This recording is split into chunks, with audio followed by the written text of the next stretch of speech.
Bonjour à tous, ici Fabien et bienvenue dans cette capsule spéciale Regard de l'âme. Aujourd'hui, je vais vous faire un épisode qui est une improvisation totale. Nous sommes le 31 mai 2026. Demain, on sera déjà au mois de juin et je ne sais pas vous, mais en ce qui me concerne, je trouve que le temps défile à une vitesse, on ne voit rien passer.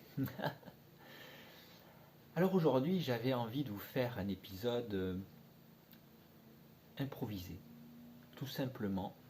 J'avais envie un petit peu de me dévoiler, de parler un petit peu de moi et de vous expliquer pourquoi aujourd'hui Regard de l'âme existe sur YouTube. Avant toute chose, je vous invite à vous installer confortablement. On se retrouve dans quelques secondes, juste après le générique. Et cette musique de générique que je trouve absolument un bijou. J'en suis très fier. Et je remercie le compositeur. On se retrouve donc dans quelques secondes, juste après le générique. A tout de suite.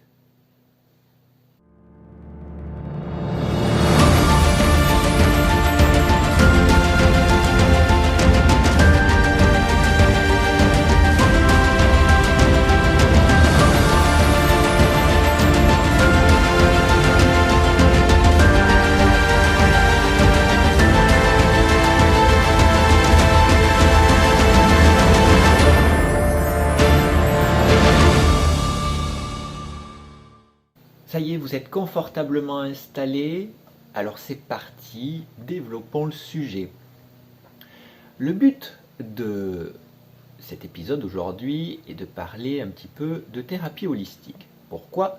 Tout simplement parce que c'est l'activité professionnelle que j'ai décidé de développer pour aider celles et ceux qui cherchent, tout comme moi, je l'ai cherché, à retrouver une forme de sérénité entre le corps et l'esprit.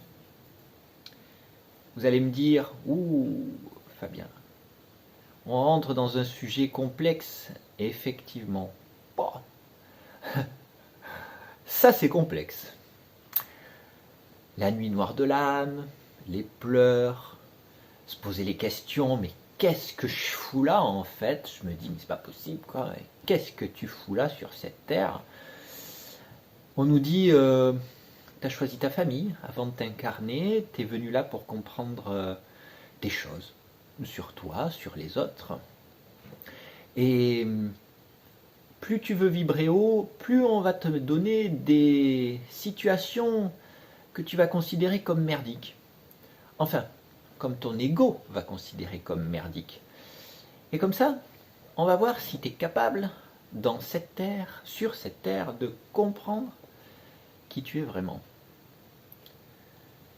Tout le monde a déjà entendu parler des blessures de l'âme de Lise Bourbeau, et si ce n'est pas le cas, je vous invite à le mettre en commentaire et je ferai des épisodes spéciaux, mais il y en a déjà sur la chaîne et elle donne une certaine forme de compréhension par rapport à ces blessures de l'âme. Et si vous voulez rentrer vraiment en profondeur dans le sujet, eh bien je vous conseille vivement d'acheter ou d'écouter le livre de Lise Bourbeau. Vous comprendrez un petit peu plus qui vous êtes aujourd'hui et pourquoi vous en êtes là. Mais la thérapie holistique, c'est pas juste parler comme chez un psy et se dire, en sortant de chez le psy, « Oh, j'ai évacué mon trop plein d'émotions, je me sens mieux. » C'est bien de se sentir mieux. Mais se sentir mieux sur l'instant T, c'est très bien. Dans la durée, c'est encore mieux. Parce que, qu'est-ce que nous cherchons toutes et tous ? Nous cherchons de vivre en paix, en sérénité, en sécurité, dans l'amour et dans l'abondance. L'abondance n'est pas uniquement matérielle et financière. L'abondance, elle est au sens large du terme. La nature elle-même est abondante. Je m'explique. Vous avez beau aller dans le désert, certains n'y verront que du vide. Parce qu'il n'y a pas d'arbres, parce qu'il n'y a pas de ruisseaux, parce qu'il n'y a pas d'animaux. Mais si on regarde un petit peu plus près, le désert est constitué de milliards, de trilliards, je ne sais pas, hein, un nombre incalculable de grains de sable. Vous pensez que ça c'est du vide? Non. C'est de la matière. Et nous venons expérimenter de la matière sur Gaïa, sur cette terre. Expérimenter le physique, ça signifie vivre des émotions, vivre des situations qui sont plus ou moins agréables pour l'ego. Alors, commençons par le commencement si vous le voulez bien. De toute façon, vous n'avez pas le choix, parce que c'est moi qui décide là. On commence à la conception, à la création. Lorsque vous naissez, et la naissance commence dès le rapport sexuel que ont vos parents. Donc dès votre conception, jusqu'à vos 7 ans, vous allez vivre ce que nous appelons, d'après Lise Bourbeau, les 5 blessures de l'âme, qui sont rejet, abandon, trahison, injustice et humiliation. La blessure de rejet et d'injustice est toujours en rapport avec le parent du même sexe ou une personne d'autorité.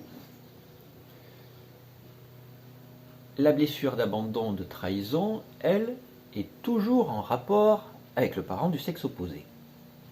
Et l'humiliation, vous savez, c'est comme chez le boucher quand vous allez pour acheter un steak et que vous demandez un grammage spécial et qu'il y en a un petit peu plus. Et qu'il vous dit, il y en a un peu plus, je vous le mets quand même.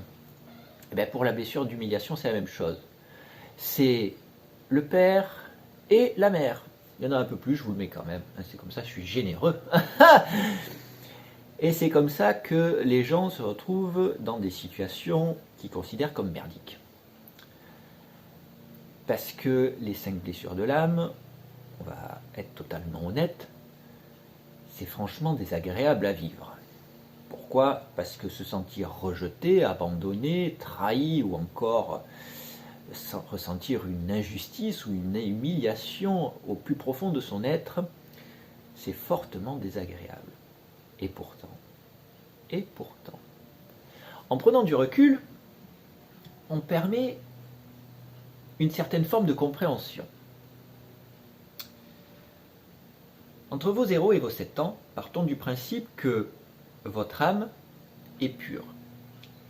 Et si nous prenons l'exemple concret,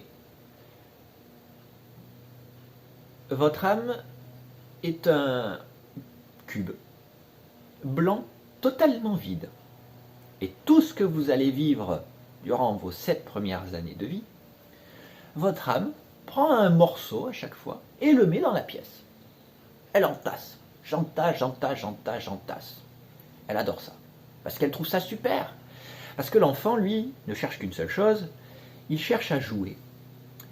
Et pour lui, tout ce qu'il vit, c'est un jeu, qu'il soit agréable ou moins agréable. À partir de vos 8 ans, votre ego, moi je l'ai appelé Janine. Mon cerveau, je l'ai appelé Janine. Pourquoi? Parce que dans mon égrégore mental, Janine, c'est un prénom de secrétaire. C'est comme ça. Appelez-le comme vous voulez ou ne lui donnez pas de prénom. Mais personnellement, ma Janine fait un travail remarquable. Ça, alors là, croyez-moi que celle-là, elle n'est pas syndiquée à la CGT. Hein. Elle n'est jamais en grève. Hein. Elle travaille, elle mouline, tac, tac, tac, tac, tac, tac. Ça ne s'arrête jamais.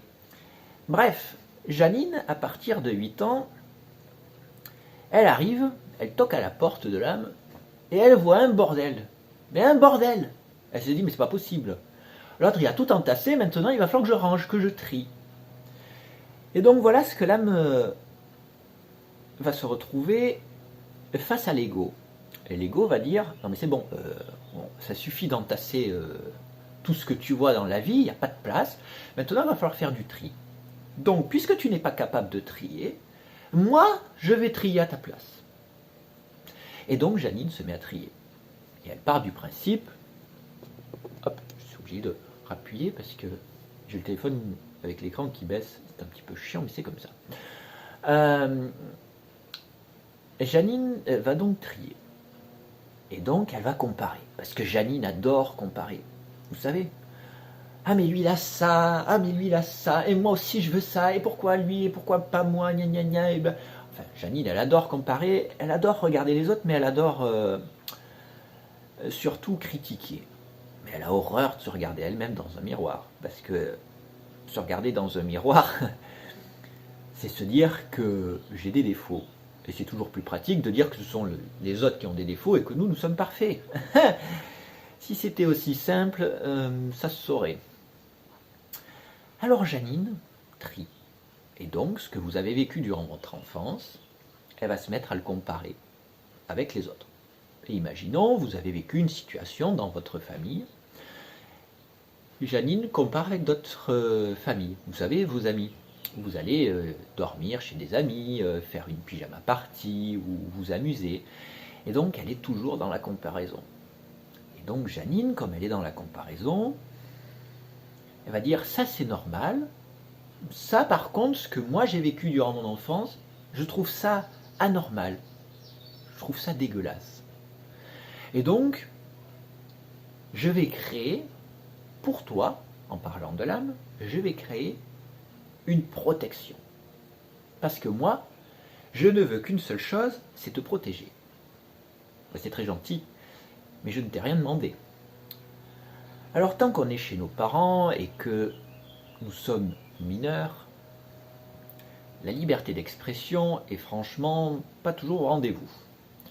Peut-être un peu plus maintenant que nous sommes dans les années 2020 passées, mais en tout cas en ce qui me concerne, j'ai été éduqué à l'ancienne où tu fermes ta gueule, c'est l'adulte qui décide et toi tu obéis. Bah, c'est bien beau de penser comme ça, mais j'ai ma libre expression et j'ai le droit, moi également, de pouvoir m'exprimer comme je le veux. C'est aussi simple que ça. Et chacune et chacun d'entre nous devrait avoir le droit de pouvoir s'exprimer comme il le souhaite. Malheureusement, ce n'est pas toujours le cas.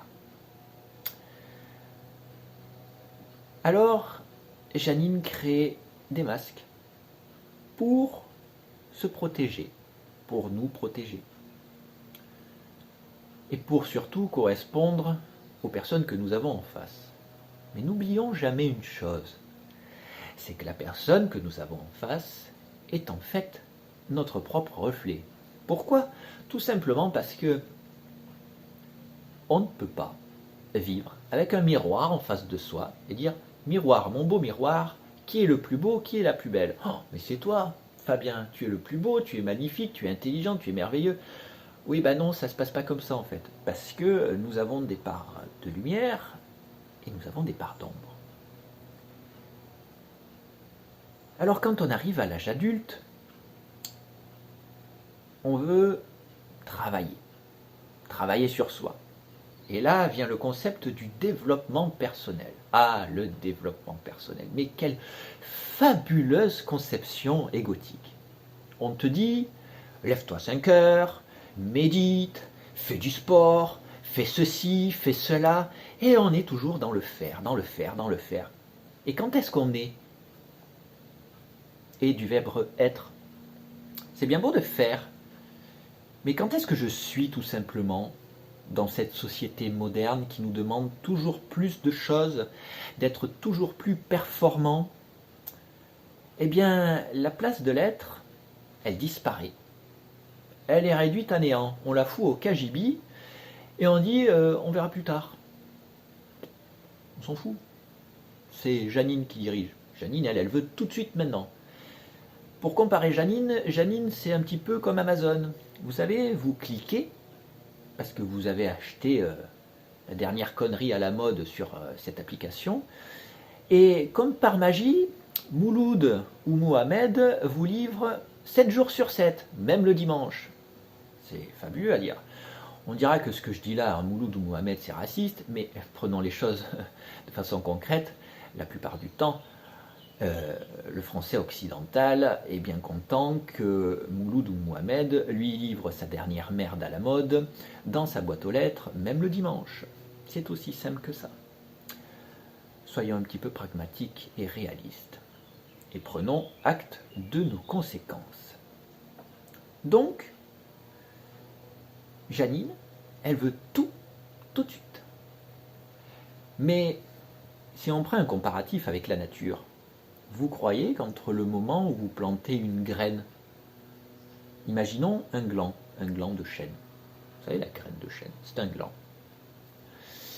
Vous plantez le gland aujourd'hui. Vous croyez que demain, vous allez avoir un chêne qui va faire 20 mètres de hauteur dans votre jardin? Je ne crois pas. Hein. Ou alors, va falloir m'expliquer parce que ça va m'intéresser. Hein. Parce que alors là, c'est la potion magique. Hein.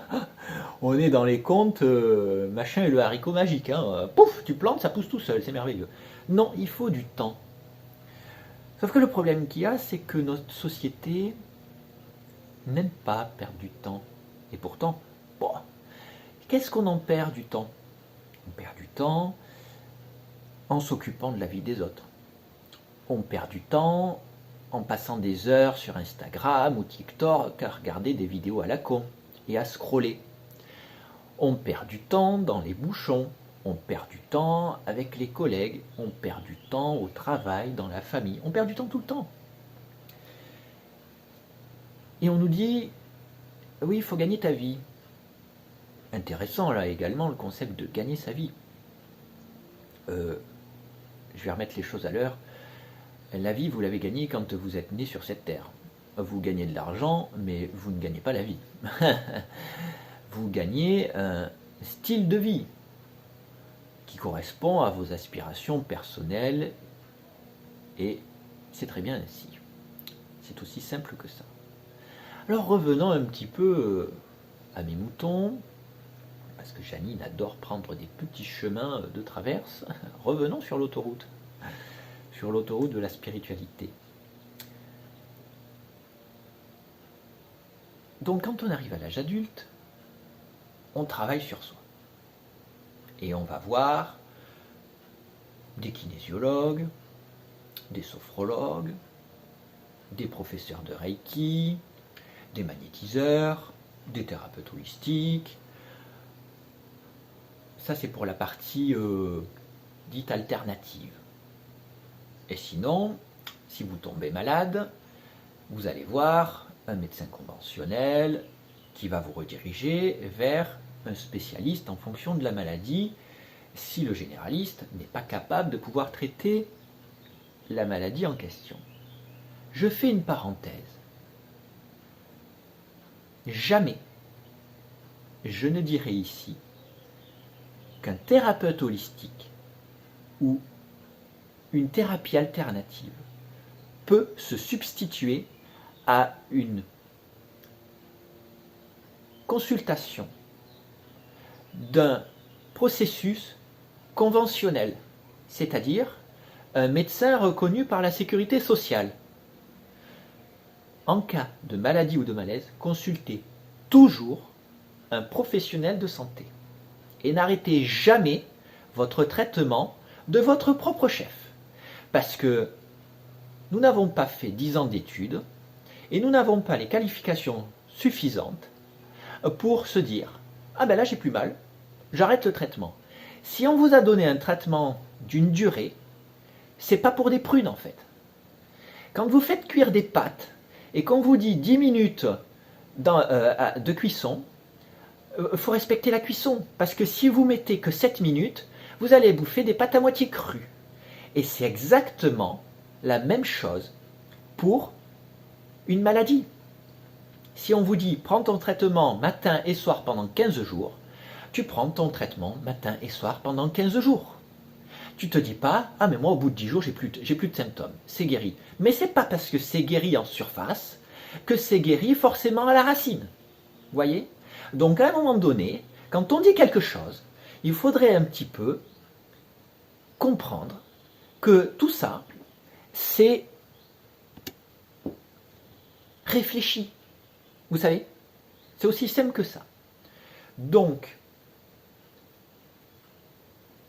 que ce soit des thérapies alternatives pour des maladies, et dites douces, des naturopathes par exemple aussi, ou alors des médecines dites conventionnelles, dans un cas comme dans l'autre, si vous ne venez pas traiter la problématique de votre maladie qui a une racine émotionnelle, la maladie aura de fortes chances de revenir.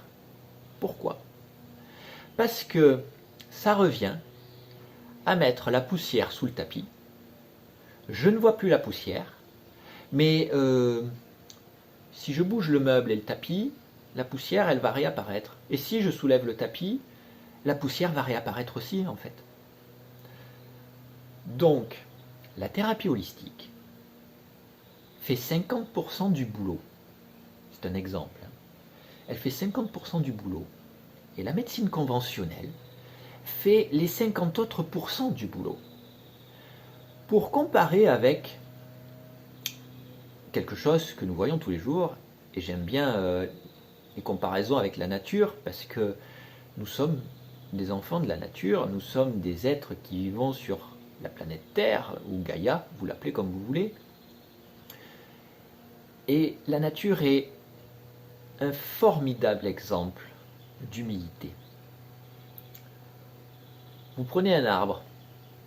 Sur l'arbre, vous avez la partie aérienne, qui représente le tronc, les racines et les feuilles, et la partie souterraine, qui est représentée par les racines. Si vous plantez votre gland dans le sol, par où il commence à pousser le gland? Il commence à pousser par en haut? Bah non. Il commence à faire d'abord une racine. Et une fois qu'il a une racine qui s'est développée suffisamment, c'est la partie aérienne qui sort. Et là, vous voyez le miracle de la nature. Hop! Une petite pousse avec 2 feuilles. C'est mignon, c'est tout chou. Eh bien, la maladie, en spiritualité, c'est tout simplement le fait que votre âme, qui est venue s'incarner dans ce corps physique, essaie de vous faire transmettre un message. Et comme elle n'est pas capable de discuter comme je le fais à travers cet écran, son seul moyen pour elle, c'est d'inscrire une maladie dans un corps physique, à travers des mots physiques, ou alors à travers des virus ou des bactéries, parce que tout cela existe. Mais en spiritualité, vous ne tomberez jamais malade si vous n'êtes pas le terreau fertile de cette maladie, c'est-à-dire de ce virus, de cette bactérie, ou alors de votre propre déséquilibre interne, physique et émotionnel. Pourquoi ? Parce que pour prendre toujours un exemple de la nature, essayez de planter un rosier ou une jacinthe d'eau en plein milieu du désert, elle ne poussera pas, hein. Elle va crever direct. Pourquoi ? Parce que les conditions climatiques ne sont pas réunies pour que ce végétal pousse à cet endroit-là. Par contre, vous prenez la jacinthe d'eau ou le petit rosier et vous le mettez dans votre jardin sur nos latitudes, au bord de l'eau, avec un climat ni trop chaud ni trop froid, à mi-ombre, avec toutes les conditions remplies, c'est-à-dire un sol fertile, aéré, où la vie dans le sol est développée, où vous avez également un arrosage, un entretien, et bien là, le rosier ou la jacinthe d'eau vont pouvoir pousser. Et bien la maladie, c'est la même chose. Et en médecine traditionnelle chinoise, ils partent du principe que pour éviter d'être malade, il faut entretenir son jardin intérieur, parce que la prévention vaut mieux que la répression. Et comme le corps est extrêmement bien fait, nos organes sont interconnectés. Et donc je prends un exemple. Si demain vous avez une maladie au niveau pulmonaire, et que vous allez voir un médecin, et que le médecin traite la problématique, ou un thérapeute, quel qu'il soit, alternatif, traite la problématique au niveau des poumons, et que vous ne cherchez pas pourquoi vous avez eu cette maladie, et que donc on vous enlève juste la partie physique, mais qu'on garde la partie émotionnelle de la maladie, eh bien cette maladie peut revenir.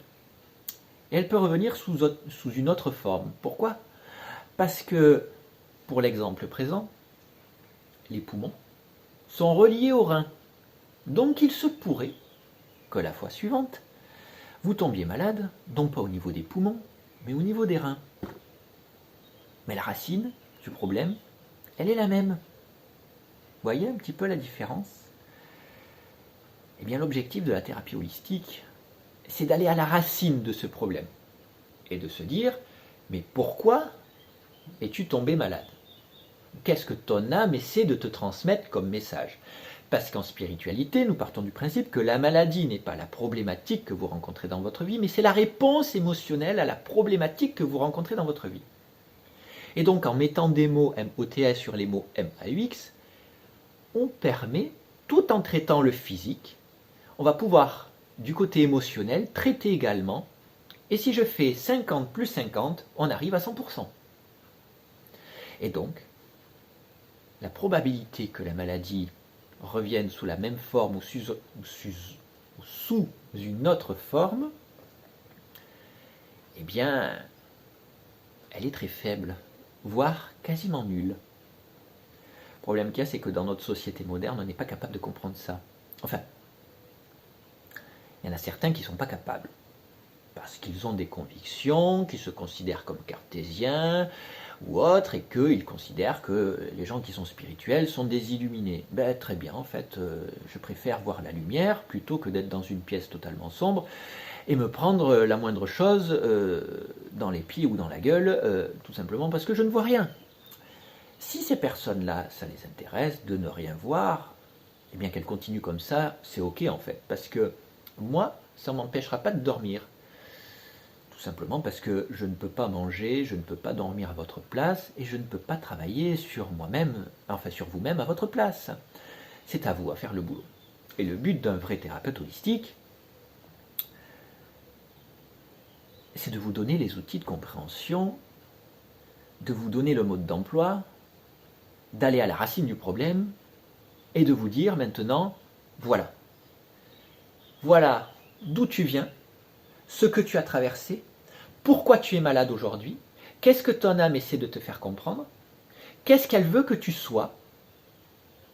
Maintenant que tu as tout ça, tu as la possibilité d'être toi-même, mais pas toi-même au niveau égotique, toi-même au niveau du cœur, au niveau de ton âme, de ton essence divine. C'est ça l'objectif d'un thérapeute holistique. Ce n'est rien d'autre. Le but d'un bon thérapeute holistique, c'est tout simplement de vous dire, très bien, on se voit une fois, 2 fois, 3 fois. Puis après, logiquement, au bout de 3 séances, c'est terminé. Je t'ai donné les outils, le mode d'emploi, on a travaillé le terrain, tu as semé ta graine, maintenant tu n'as plus qu'à entretenir et tu vas voir, ça va pousser. Certains magnétiseurs, guérisseurs, Reiki ou toute autre alternative, vous allez les voir parce que vous avez une problématique. Je prends un exemple simple. J'ai mal à la tête, j'ai des migraines horribles. Ok. Le thérapeute ou les médecins conventionnels va enlever votre mal. Mais il n'a pas traité la racine du problème. Donc vous allez revenir. Alors vous perdez du temps et de l'argent, mais par contre celui qui gagne du pognon, c'est celui qui vous accueille et qui vous enlève le mal. Moi je suis désolé, mais je pratique le magnétisme, et quand on pratique le magnétisme, en fait, on fait entrer en nous, on devient un canal, on devient un canal, on fait entrer en nous votre énergie. C'est-à-dire que je mets ma propre énergie de côté pour accueillir votre énergie. Mais vous croyez que ça se fait comme ça? C'est extrêmement fatigant en fait. Parce que, pour donner une métaphore de la vie de tous les jours, imaginez, je vis au deuxième, vous vivez au rez-de-chaussée, et vous savez, il vous manque toujours quelque chose. Et donc, vous appelez. Ah, Fabien, t'aurais pas du sel mais je peux pas monter. J'ai la jambe dans le plâtre, je peux pas monter. Et donc, c'est le thérapeute qui descend. Et donc, je descends. Puis après, je remonte, je redescends, je remonte, je redescends, je remonte, je redescends, je remonte. Mais il n'y a pas d'ascenseur. Il n'y a que des escaliers. Et vous croyez que monter et descendre des escaliers, ça se fait comme ça? À la fin de la journée, t'en peux plus en fait, parce que t'es fatigué. Alors après, tu vas avoir des jambes en béton. Hein. Alors là, tu vas avoir tellement des jambes en béton que tu pourras plus marcher. Donc le but d'un bon thérapeute, c'est tout simplement de vous dire, c'est à toi de faire le boulot. C'est pas à moi. Moi, je te donne des clés de compréhension. C'est aussi simple que ça.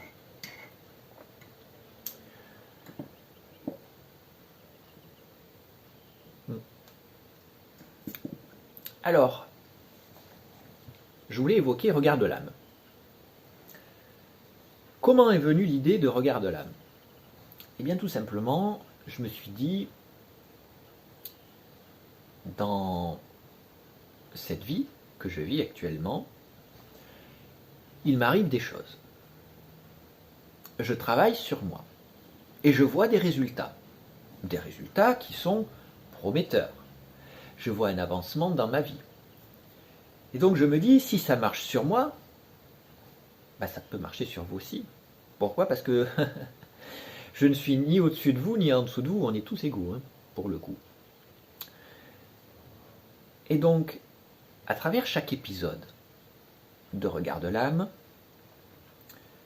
je développe un sujet, je donne un exercice pratique du jour, qui dure en général quelques minutes, parce que je pars du principe qu'on a le temps de trouver quelques minutes, 5 minutes dans sa journée, pour travailler sur soi. Pourquoi? Tout simplement parce que j'ai compris une chose en travaillant la blessure de rejet.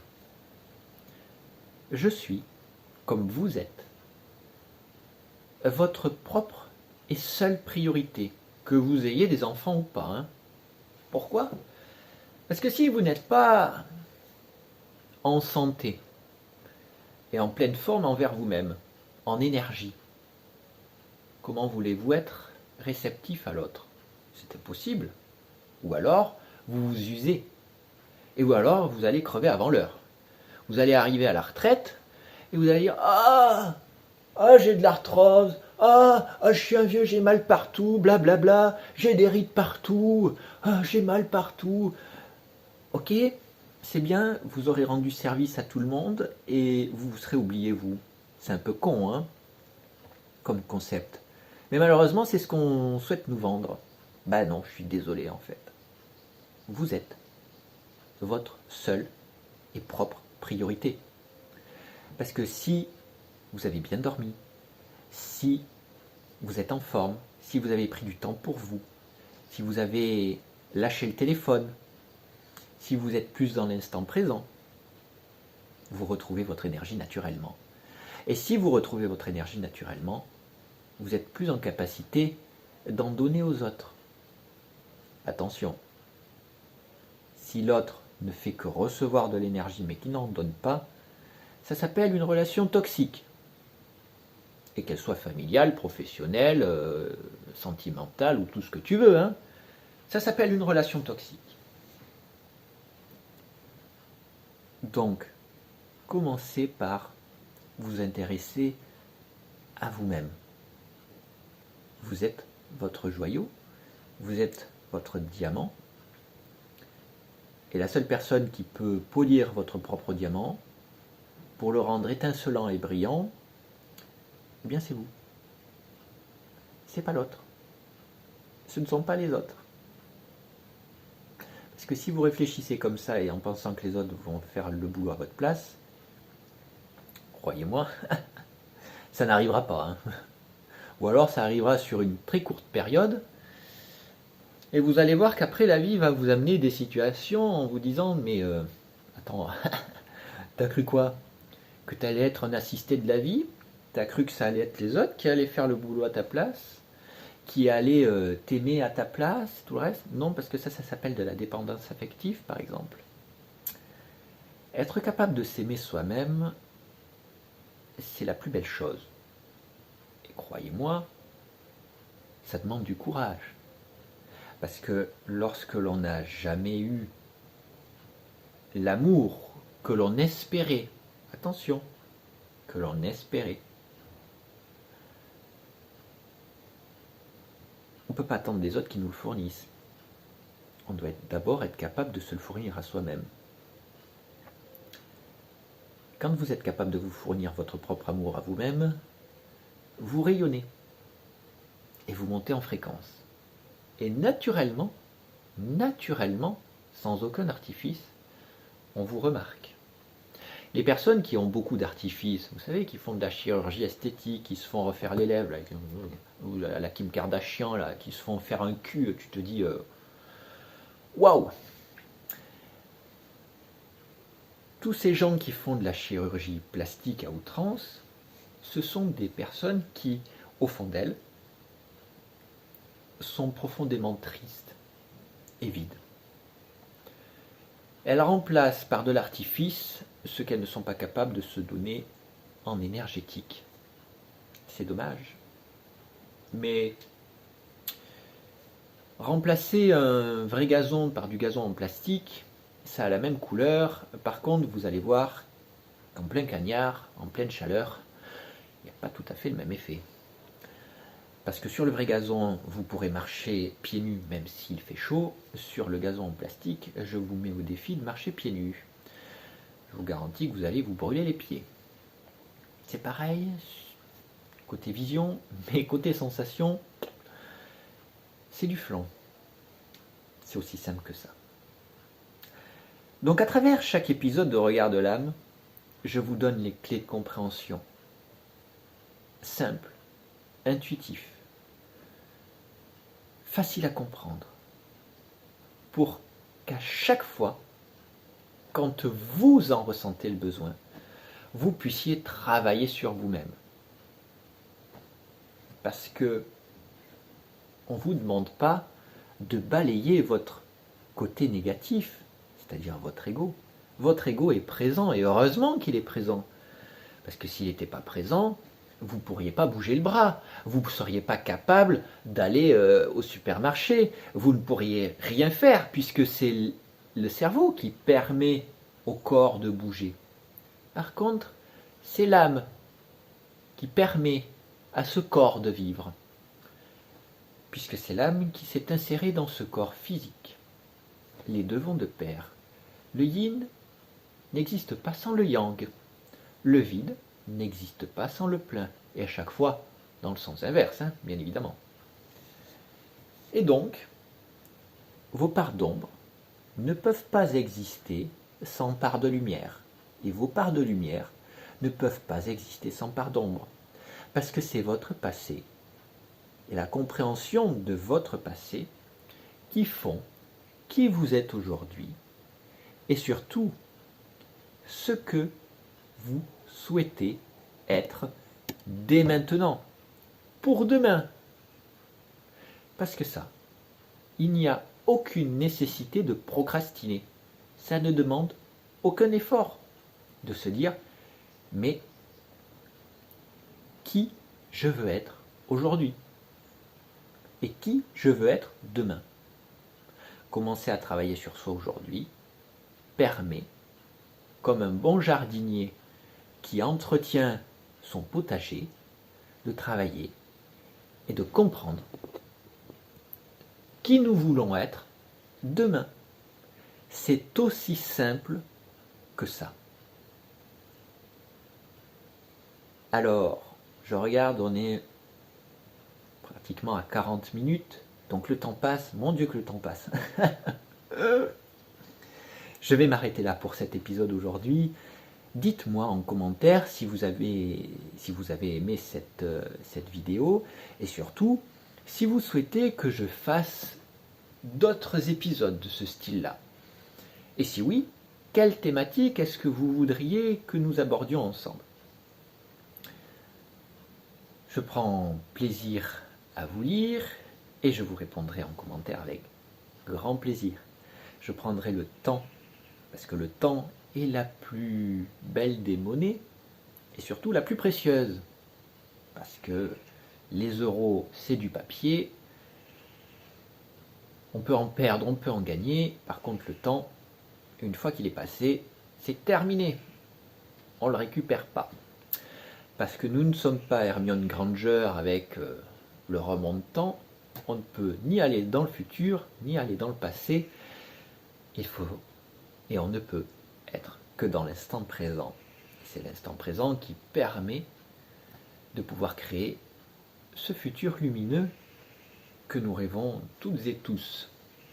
Alors, merci pour votre écoute, merci pour votre fidélité, merci pour vos abonnements, vos commentaires et vos likes. N'hésitez surtout pas à continuer à commenter, partager avec grande joie. Regard de l'âme est voué à se développer. Et si vous souhaitez une séance de thérapie holistique avec moi et que nous voyons ensemble d'où vous venez et ce que vous pouvez créer aujourd'hui pour un futur lumineux, je vous invite à me laisser un commentaire en dessous de la vidéo ou alors d'aller dans la bio et de me contacter en message privé. Merci du fond du cœur pour votre temps, votre écoute. Je vous invite à vous remercier pour le temps que vous êtes accordé. On se retrouve très bientôt pour la suite de nos épisodes de la saison 7 de Regard de l'âme. En attendant, il est pratiquement 17h et je vais aller promener ma chienne puisque du côté de Toulouse, nous avons de la chance. Aujourd'hui, c'est un temps couvert et les températures ont baissé. Ça fait du bien. À très vite. C'était Fabien.